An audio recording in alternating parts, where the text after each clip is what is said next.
ni padao mga inspektor. Gisusi, tinuod bang naka-obstruct sa trafiko, tinuod bang nakahatag nagrisgo sa mga motorista o mga pasahero, o tinuod bang naka-uglify sa atmosphere, sa environment, nakalaksot sa kalikupan ang mga punuan sa kahoy.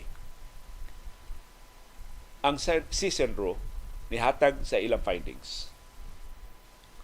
Una, ang mga punuan sa kahoy labong, nagbarog, well within sa mga koral diha sa Center Island. Why nilapas sa koral sa Center Island?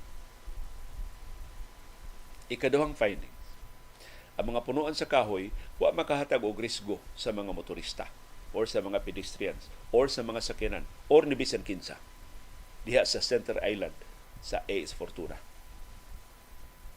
Ikatulo nilang findings, ang mga punuan sa kahoy nakahatag og landong, nakadugang sa hangin diha sa palibot.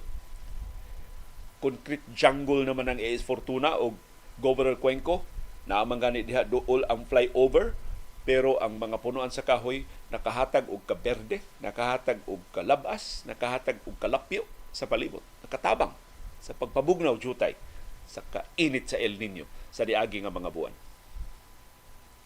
Og ikaupat